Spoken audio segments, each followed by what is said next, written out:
வணக்கம் மக்களே! இந்த வீடியோவில் என்ன பார்க்க போகிறோம்னா, வெல்கம் டூ தி மை வீட்டு தோட்டம் டூர். பார்க்கலாமா? வாங்க அப்படியே ஒன்று ஒன்றா காமிக்கிறேன் என்னென்ன இருக்குன்னு. இதுதான் நம்ம வீட்டு தோட்டம். பழைய வீடியோ பார்த்துருந்தீங்கன்னா தெரியும். ஃபஸ்ட்டு ஆரம்பிக்கும்போது ஒரு வெண்டை செடி இதெல்லாம் வச்சு தான் ஆரம்பித்தோம். ஃபுல்லாக வெண்டை செடி நல்லா முளைச்சிருக்கு.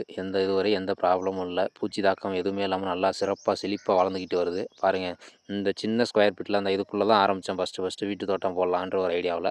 அப்படியே கொஞ்சம் கொஞ்சமாக எக்ஸ்டெண்ட் பண்ணிட்டு போய்கிட்டே இருக்கோம்.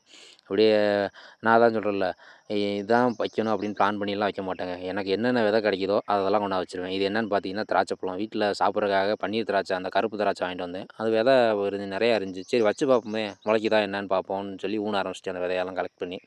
முளைச்சா சந்தோஷம் தானே, பார்ப்போம் முளைக்குதான்ட்டு. அப்படியே பார்த்தீங்கன்னா, ஃபஸ்ட்டு சொன்னேன்ல, வெண்டை செடி தான் ஃபஸ்ட்டு விதை ஒன்று, அது நல்லா முளைச்சிருச்சு. அடுத்து வந்து பார்த்தீங்கன்னா, இதே மாதிரி வாட்டர் மிலான் வெயில் அதிகமாக இருக்குன்னு தண்ணி பழம் வாங்கி சாப்பிட்டேன். அதில் விதை இருந்துச்சு. சரின்னு கொண்டாந்து ஒரு 4 நாள் அப்படியே மறந்துட்டேன். அப்புறம் 4வது நாள் கழிச்சு ஊன்னு அது நல்லா ஒரு 8, 10 கன்றுக்கிட்ட முளைச்சிருச்சு. பார்க்கலாம் நம்ம இதில் பழம் பழுக்குதான்னு. இது பாருங்கள், உருளைக்கிழங்குங்க.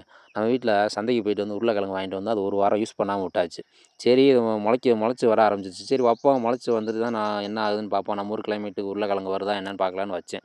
நல்லபடியாக முளைச்சி வந்துருச்சு பாருங்கள். கோழியும் ஏதோ பிடுங்கி விட்டுருச்சு செடியை. கிழங்கையும் ஏதோ கொறிச்ச மாதிரி இருக்குது. வேஸ்ட்டாக போச்சு. 2 கிழங்கு வச்சுருந்துருக்குங்க. பக்கத்தில் இன்னொரு செடி இருக்குது. அது நல்லா வளர்ந்துருக்கு. கிழங்கு பாருங்கள், இங்கேருந்து பார்க்கும்போது வெளியில் தெரியுது. இதுக்கு முன்னாடி ஒரு 2 செடி வச்சேன். 2 செடியில் ஒரு 1/2 கிலோ கிழங்கு தேறிச்சுங்க. நம்ம சூஸ் பண்ண இடம் தப்பான இடத்துல சூஸ் பண்ணி வச்சாச்சு. ஃபுல்லாக தண்ணி விட ஆரம்பித்தாச்சு. இந்த பொதுவாகவே வீட்டு தோட்டம் இல்லை, விவசாயம் எது பண்ணாலும் காலைலையும் சாயந்தரமும் தண்ணி விட்டுட்டு அப்படியே அந்த செடியை வந்து அப்படியே ஒரு ரவுண்ட்ஸ் பார்க்குறதுல கிடைக்கிற மனசு சந்தோஷம் இருக்கே ஐயோ! இது ஃபுல்லாக கொத்தரம் செடிங்க வரிசையாக வச்சாச்சு. இது நம்ம வீட்டில் ஒரு சமையலுக்காக சந்தையில் வாங்கிட்டு வந்து தக்காளி பழம். ஒரு பழம் வந்து அழுகி போச்சு. சரி அப்படின்னு சொல்லி அந்த விதைய வந்து அப்படியே இந்த மண்ணுக்குள்ளே உடச்சி விட்டு மூடி விட்டேன். அது ஃபுல்லாக முளைச்சி வந்துருச்சு. நம்ம வீட்டு காவல் வெள்ளச்சி வர்றா பாருங்க. எங்கள் பாசக்காரி எங்கேருந்து ஒரு சவுண்ட் விட்டாலும் ஓடி வந்துடுவா. இது பார்த்தீங்கன்னா பீர்க்கங்கொடி. இதே தான் ஏற்கனவே நம்ம ஃப்ரெண்டு வீட்டில் இருந்து விதை வாங்கிட்டு வந்து போட்டு அதுலேருந்து பீர்க்கங்காய் நல்லா வந்துச்சு. ஒரு 5, 6 கிலோவுக்கு மேலே அதிலேருந்து நம்ம வீட்டு சமையலுக்காக யூஸ் பண்ணிட்டோம். அதிலேருந்து ஒரு 2 காயை விதைக்கி விட்டு அதிலேருந்து இப்போ முளைக்க வச்சுருக்கீங்க. இது வந்து சக்கரவள்ளி கிழங்கு.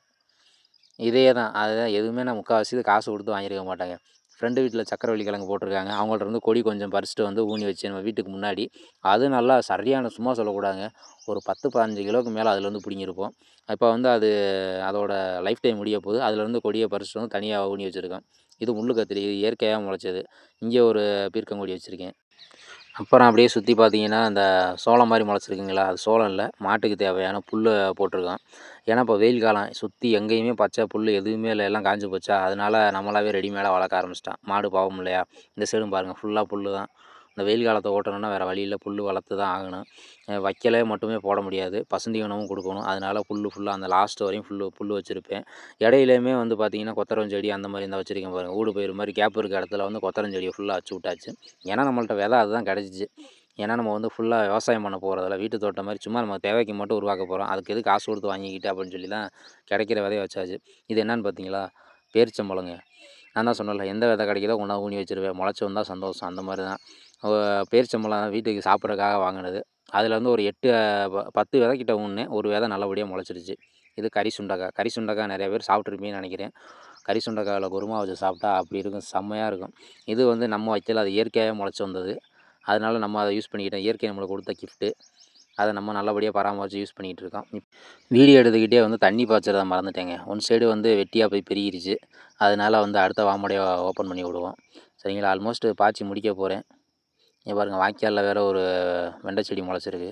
கொஞ்சம் பெருசாக இருந்துச்சுன்னா பிடுங்கி வேறு இடத்துல ஊனி வைக்கணும். தண்ணி பாய்ச்சா டிஸ்டர்பன்ஸாக இருக்குது. இது பார்த்திங்களா, இதுவும் புல் தான். ஒரு வழியாக தண்ணி பாய்ச்சி முடிச்சிட்டேங்க. ஃபுல்லாக அப்படியே பாருங்கள், அந்த கோழி மேயிற இடம் வரையும் தான் ஃபஸ்ட்டு ஆரம்பித்தேன். அப்படியே கொஞ்சம் கொஞ்சமாக எக்ஸ்டெண்ட் பண்ணி கொண்டு வந்தாச்சு. இப்போ ஃபுல்லாக தண்ணி பாய்ச்சி முடிச்சிட்டேன். இப்போ வந்து இன்னொரு இடத்துல வந்து கத்திரி செடி, பாவச்செடி அதெல்லாம் வச்சுருக்கேன். அது வந்து தண்ணி இல்லாமல் சுத்தம் காஞ்சு போயிருக்குங்க. தண்ணி பற்ற மாட்டுது. ஏன்னா அது போர்வெல் மேட்ரு, கிணறு இல்லை.